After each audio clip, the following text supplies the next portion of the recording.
Merhaba sevgili öğrencilerimiz. 4. sınıf yeni ders kitabındaki alıştırmaları çözeceğiz.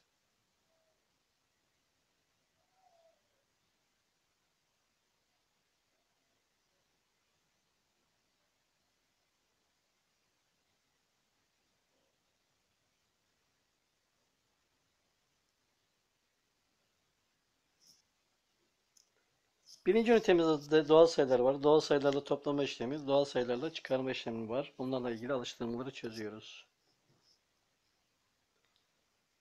Şimdi birinci alıştırmamızı çözelim. Bir matbaada 75.248 adet kitap basıldı. Matbaada basılan kitap sayısının kaç basamaklı bir doğal sayı olduğunu belleyiniz. Doğal sayının okunuşunu yazınız. Yani bunu defterinize yapacaksınız. Sayımıza bakalım kaç basamaklı? 5 basamaklı ve sayımız da 75.248. Sayımızın basamaklarına bakalım. Birler basamağında 8 var, onlar basamağında 4 var, yüzler basamağında 2 var, binler basamağında 5, 10 binler basamağında 7 var. Sayımız 5 basamaklı.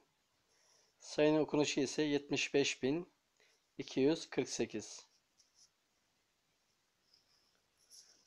İkinci sorumuz ise kutucuklarda bazı doğal sayılar verilmiştir. 6 basamaklı doğal sayıların bulunduğu kutucukları boyayınız diyor. 6 basamaklı kimler var? Bakalım. Birinci sayımız okunuşunu söyleyelim. 18.304. Bu 5 basamaklı. 1, 2, 3, 4, 5 basamaklı. İkinci sayımızı okuyalım. 986.002. Bu sayımız ise 6 basamaklı. Yani bu sayıyı burayı boyayacaksınız. Bu sayımızı okuyalım. 1453. Bu sayımız ise 4 basamaklı. Bunu boyamayacaksınız. Sayımıza bakalım. 5439. Bu sayımız 4 basamaklı sayım. Son sayımız ise 108.240. Bu da 6 basamaklı olduğu için bunu boyayacaksınız. Yani bu ikisini boyayacaksınız.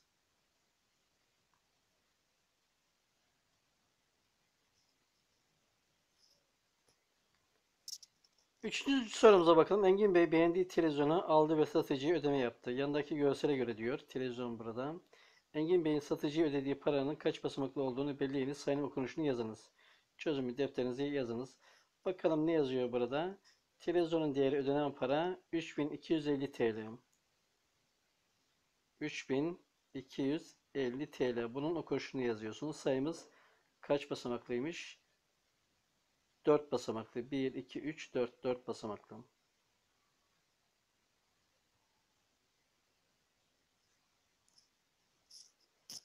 Sayımız 4 basamaklı ve okunuşu 3250 bu şekilde yazacaksınız. Şimdi gelelim dördüncü sorumuza. Okunuşları verilen doğal sayıların noktalı yerleri yazınız demiş. 50.002. O zaman bu 50.002 5 basamaklı sayı. 50.000. 50.000 yazacağız şimdi. Yazalım 50.000. Sonra da 2. 50.000 yazdık bunu. 2. Birler basamağında 2 var. Yani 50.002 bu. B'ye bakalım. 313.204. Şimdi öncelikle 100 bin, binler basamağına bakalım. Kaç tane binimiz varmış? 313 bin. 313. 313'ü yazacağız. 313'ü yazalım. Sonra da birler basamağına bakalım. Birler basamağında da 204 varmış. 204'ü yazacağız. 313.204. Geçelim C'ye. 9342. Binler basamağına, binler bölüğüne bakalım. 9 tane binliğimiz var.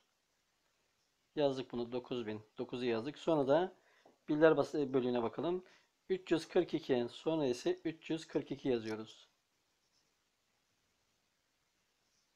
Sayımız ise 9342. Ç. 500 bin. 500 bin. Binler bölüğünde 500 var. 500 tane bin.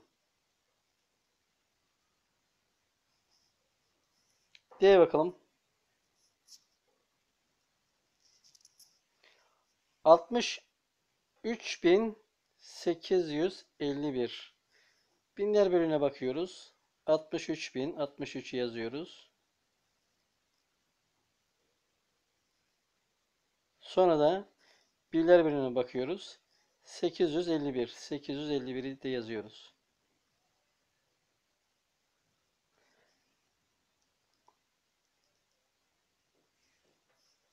E'ye bakalım. 2618. İki tane binlik var. 2000 var. Bir de 618 var. Birler bölümünde 618. 2618. F'ye bakalım. 27062. Binler bölümünde 27 var. 27.000. 27'yi yazıyoruz. Bu binler bölüğü. Noktayla ayıralım. Birler bölümüne geçelim. Sonra da 27.062. 62. Birler bölümüne de 62 yazıyoruz. 3 basamaklı 62. G. 608.000. Bunu işaretledik. 608.000'i yazalım. Sonra da birler bölümünde de 201. 201'i yazıyoruz. Doğal sayıların okunuşlarının noktalı yerleri yazınız diyor. Bakalım yazalım, bu kaç basamaklı? 4 basamaklı. Birler, onlar, yüzler, binler. 1386 yazacaksınız. Okunuşu neymiş? 1386. B'ye bakalım. Birler, onlar, yüzler, binler. 5603. Okunuşu 5603'ü bu şekilde yazıyorsunuz. Sonra C'ye bakalım. Sayımız 5 basamaklı. Birler, onlar, yüzler, binler, on binler. 86312.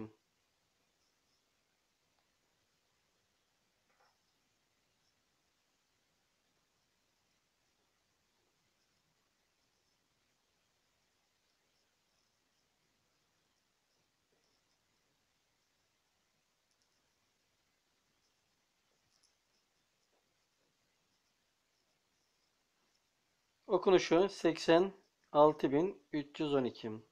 Sayımıza bakalım. 5 basamaklı. Birler, onlar, yüzler, binler, on binler. 50.867. 50.867 yazıyoruz. Diğer sayımıza bakalım. 6 basamaklı. Birler, onlar, yüzler, binler, on binler, yüz binler. 500.269.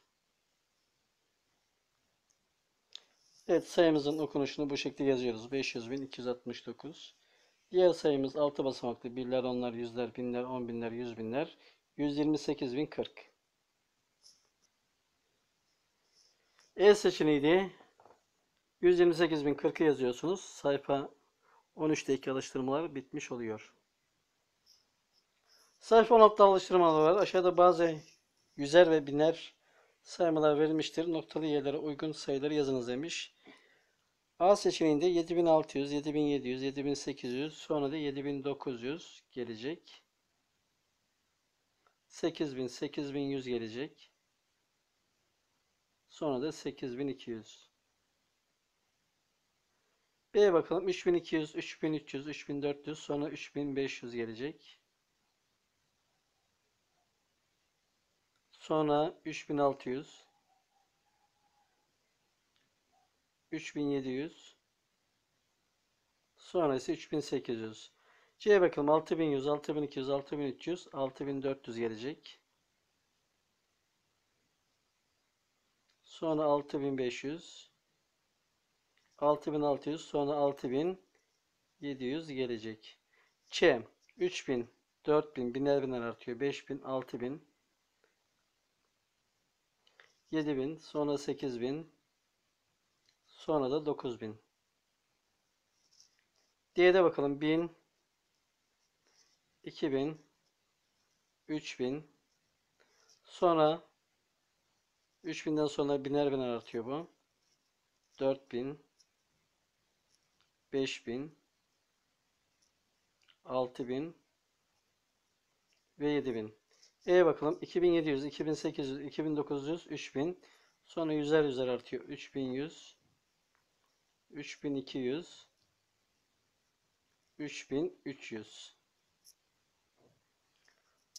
İkinci sorumuza geçelim. Bir mağazada her ay 1000 toka satılıyor. Mağazada 8 ay boyunca satılan aylık toka sayısının toplamını biner ileriye doğru sayarak bulunuz. Çözümü defterinize yazınız. Evet, burada tokaların çeşitleri var. Her ay biner toka satılıyor. 8 ay boyunca satılan aylık toka sayısının toplamını biner olarak ileri sayarak bulunuz diyor. O zaman şöyle yapacaksınız. Birinci ay 1000. Birinci ay ne? 1000. İkinci ay 2000 oldu. Sonra 3000 oldu. Üçüncü ay. Dördüncü ay 4000. Beşinci ay 5000. Altıncı ay 6000. Yedinci ay 7000. Sekizinci ayda 8000. Demek ki bu mağazada toplam 8000 toka satılmış. Üçüncü sorumuz. Bir fabrikada önceden 3700 bisiklet üretilmiştir. Fabrikada her gün 100 bisiklet daha üretildiğine göre bir hafta boyunca her günün sonunda fabrikada üretilen toplam bisiklet sayılarını yüzer ileriye doğru sayarak bulunuz. Çözümü defterinize yazınız.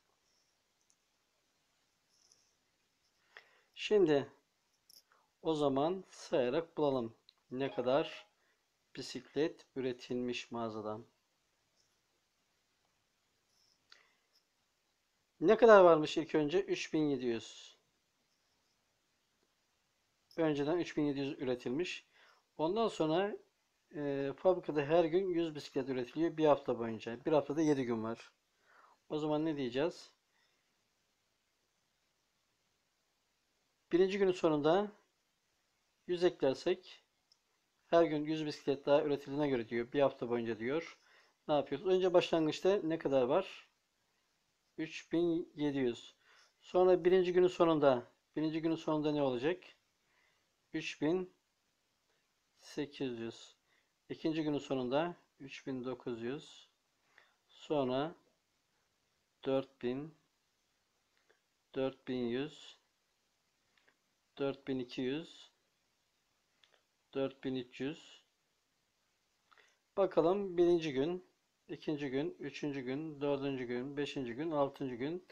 En sonunda da yedinci günün sonunda 4400 tane bisiklet üretilecek. Evet.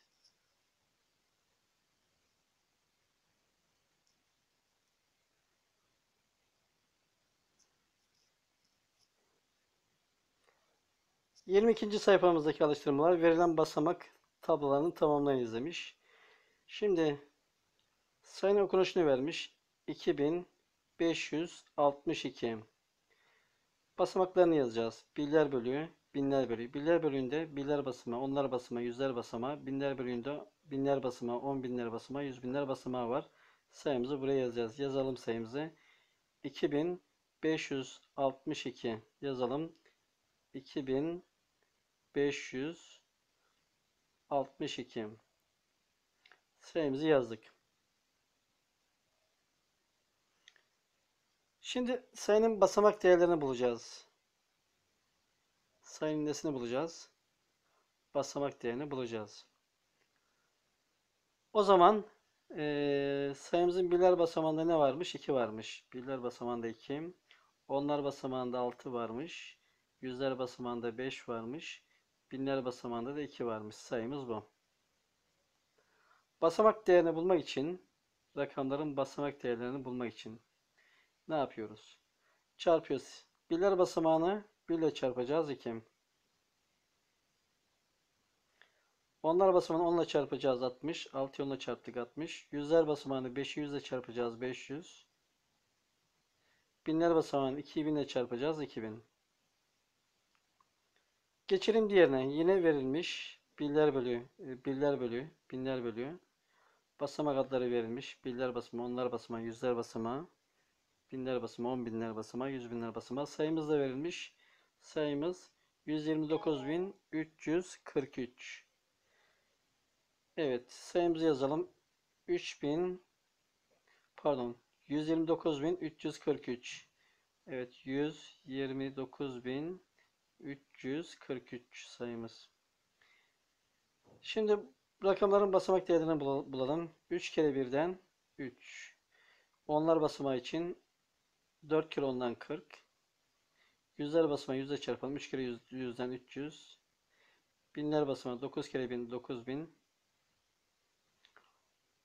10 binler basamağı 2 tane 10 bin 20 bin yapıyor.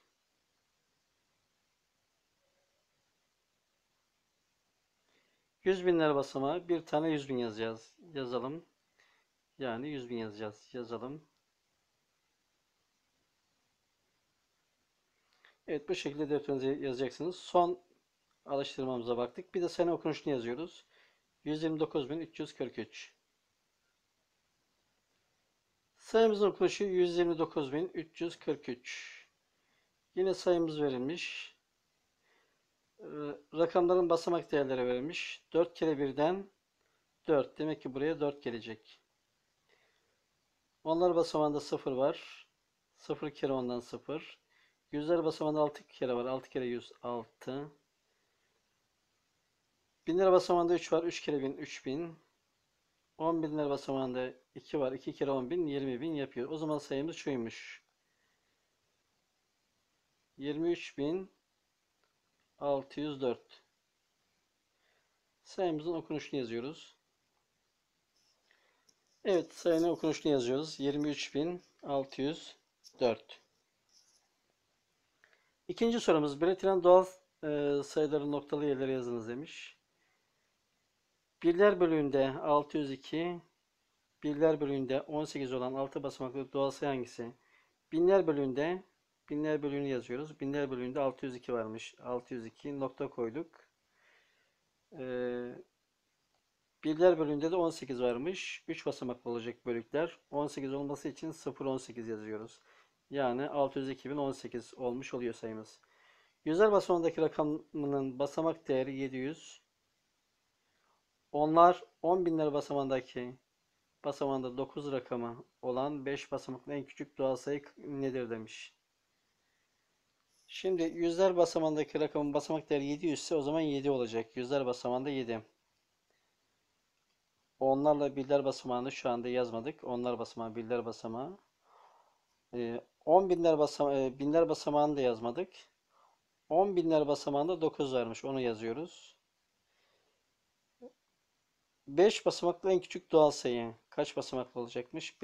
5 basamaklı. 1, 2, 3, 4, 5. Şu anda 5 basamaklı sayımız. O zaman en küçük doğal sayı olması için diğerlerinin noktalı yerlere 0 gelecek. Buraya 0 gelecek. Buraya 0, buraya 0. En küçük rakam 0 çünkü. 90.700'müş bu sayımız. C. Binler basamağındaki rakamın basamak değeri 8000. Binler bölüğünde 602 sayısı olan 4 basamaklı doğal sayıyı yazınız demiş. Şimdi binler basamağında birler bölüğünü yazalım. Birler bölüğü neydi? 562 noktayı koyduk. Ondan sonra binler bölüğü. Binler basamağı. Binler basamağında 8000 olması için 8 tane binlik 8 gelmesi lazım. Sayımız 8562 yapıyor. 3. Erdinç Bey kendisine ait turizm şirketinden geçen yıl 75.900 TL kazanç elde etti. Erdinç Bey'in geçen yıl elde ettiği kazancın bölüklerini, basamaklarını ve basamaklarındaki rakamların basamak değerlerini belirleyiniz. Verilen çözümlemelerdeki noktalı yerlere uygun sayıları yazınız demiş. Çözümleme yapılmış. 6344, 6 tane binlik, 3 tane yüzlük var, 4 tane onluk var, 4 tane de birlik var. Sayımız yine 18.007. Bir tane 10 binlik var. 8 tane binlik var. Yüzlük 0 tane. Onluk 0 tane. 7 tane de birlik var. 7 tane birlik. Buraya da 1 gelecek. Sayımız 146.402. Bir tane 100 binlik var. 4 tane 10 binlik var. 6 tane binlik var. Ne varmış burada? Binlik. 6 tane binlik. 4 tane yüzlük var. 0 tane onluk var. Yazmıyoruz onu. 2 tane de birlik var. Sayımız 4028. 4 tane binlik. Yüzlük 0 tane yüzlük 0 yapıyor zaten. Onluktan 2 tane var. Birlikten de 8 tane var. 8 tane birlik. Evet, bu şekilde boşlukları tamamlıyoruz. Şimdi diğer alıştırmamız Serpil'e bakalım. Serpil bu hafta diyor 8633 saniye boyunca ödevlerini kontrol etti. Serpil'in ödevlerini kontrol ettiği süreyi saniye biriminden en yakın onluğa ve yüzlüğe yuvarlayınız. Şimdi onluğa yuvarlayalım, sonra da yüzlüğe yuvarlayalım. Neymiş sayımız? 8633. Onlu işaretliyoruz. Onlular basamağında 3 var. 3'e işaretledim. Sağında kim var? Ona bakacağım. Sağında 3 var ise 5'ten küçükse sıfırlıyoruz. Sağını sıfırlıyoruz. O zaman 5'ten küçük olduğu için sıfırlayacağız. O zaman bunun yuvarlatılmış hali ne olacak? Yuvarlayalım. 8630 olacak. Şu an onluğa göre yuvarladım. Şimdi de bir de yüzlüğe göre yuvarlayalım. Yine 8633 aldık. Yüzler basamağına bakıyorum. Birler, onlar, yüzler. Yüzler basamağını aldım. Yüzler basamağının sağında 3 var. 5'ten küçük olduğu için bunu da sıfırlayacağız. Yani diğerleri yüzler basamağı dışındaki sağda kalanlar sıfır olacak. 8600 olacak sayımız. Ve yuvarladık yüzler basamağına göre, onlar basamağına göre. Verilen doğal sayıları en yakın onluğa yuvarlayınız. Elde ettiğiniz sayıların noktalı yerleri yazınız. Onlar basamağına göre yuvarlayalım bunları. Onlar basamağını buluyorsunuz. Burası onlar basamağı. Sağına bakın. 5'ten büyükse onlar basamağını 1 artırın. 2 7 3. Diğeri 0 oluyor. 6300. 2 artık 3 oldu. 3. Sağ tarafını sıfırlıyorsunuz. Ne oldu? 6330 oldu. B'ye geçelim. En yakın onluğa göre. Onlar basamağı burası. Sağında 7 var. 7 5'ten büyük olduğu için ne yapıyoruz? Sıfırlıyoruz. 9'u 1 artıracağız. 10 olacak. Yani o zaman oradan oraya bu 1000 olacak. Kaç olacak? 1000. Yani şöyle de yapabilirsiniz. 9997. Sonu 5'ten büyük olduğu için artık bunu bir onluk artıracaksınız. Sağ tarafını 0 yapıp 990'ı 1 artırın. Bir onluk artırın. 1000 yapıyor. Sağında 1 var. 5'ten küçük, o zaman hiçbir şey yapmıyorsunuz. 1940 yapıyor. Sağ tarafı sıfırlan. Sağında 5 var. 5 ve 5'ten büyük olduğu zaman sıfırlıyorduk. Artırıyorduk. 4'ü 1 artıracağız. 4650 yapacak. Sağında 2 var. Artırmıyoruz.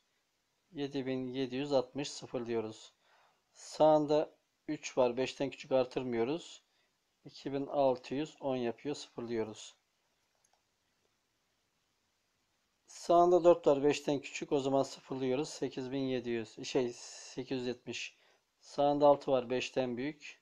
O zaman 3'ü bir artır 4. Diğer tarafta sıfırlar. 5740. Sağında 9 var. 1 artır. Çünkü 5'ten büyük. O zaman 2 olacak. 3700. 1 2 oldu. 20. Diğeri de 0 oluyor zaten. Geçelim 3'e geçelim. 3'te ne diyor bize? Verilen doğal sayılar diyor. En yakın yüzlüğe yuvarlayınız. Elde ettiğiniz sayıları noktalı yerlere yazınız. Şimdi yüzler basamağını bulalım. Yüzler basamağında 2 var. Sağına bakalım hemen. 0. 5'ten küçük olduğu için sıfırlayın. 8200. Yüzler basamağını bulduk. Sağında 5 var. 5 ve 5'ten büyük olduğu zaman artırıyoruz. Ne yapıyoruz? Artırıyoruz. 6, 7 oldu. Yani 7700. Yüzler basamağında ne var? 4 var. 5'ten küçük, o zaman sıfırlıyoruz. Artırma yok. 1700. Yüzler basamağında sağında 7 var. 5'ten büyük, o zaman 3'ü bir artırıyoruz. 6400 oluyor. Yüzler basamağında 5 var. Sağında 1 var. Sağında 1 var. Yüzler basamağında sağında 1 var. 5'ten küçük olduğu için 5'i bir artırmıyoruz. 5'ten küçük olduğu için sıfırlıyoruz. 5500. Yüzler basamağını bul. Sağında 3 var. 5'ten küçük ise sıfırla. 4300. Yüzler basamağının sağını sıfırla. Yüzler basamağında 7 var. Sağında da 9 var. 5'ten büyük, o zaman sağ sıfırla. Yüzler basamağını 1 artır. 2800. Yüzler basamağında 7 var.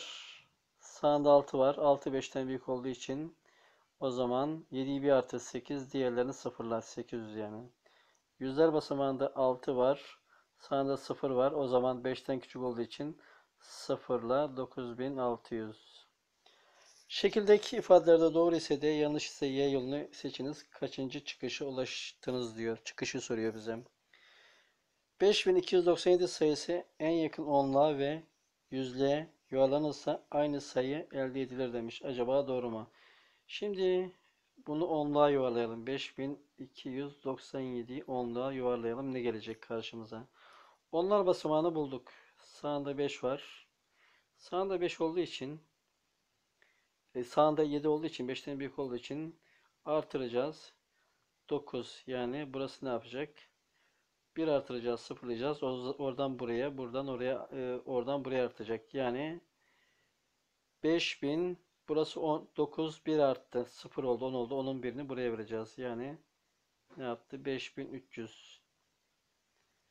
Şimdi bir de bunu neye göre yuvarlayacağız? Yüzler basamağına göre yuvarlayacağız.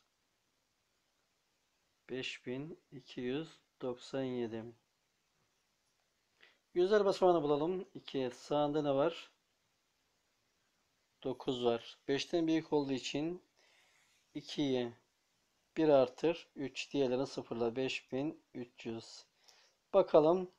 Evet, ikisi de 5300. Aynı sayı elde edilir. O zaman ne olur? Bakalım 3000. Buradan buraya geçerken bunu yapacağız. Önce şuraya yapacağız. 3625 sayısı en yakın onluğa yuvarlanırsa 3620 sayısı olur demiş. 3625'i bir yuvarlayalım. Onluğa yuvarlayacağız. Onlar basamağı bu.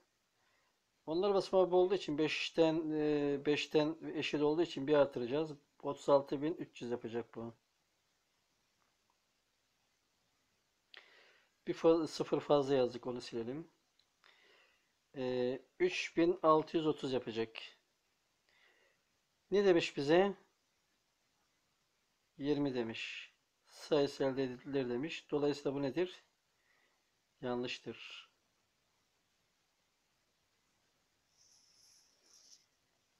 Yanlış olduğu için buradan devam edeceğiz. Şuradan bakalım. 2413 sayısının en yakın yüzlüğe yuvarlayalım. Yüzler basamağı nedir bu? 5'ten küçük olduğu için sıfırlayacağız. 2400 yapacak. Ne yapacak? Yuvarlarsak 2400 yapıyor. 2000 yapmıyor.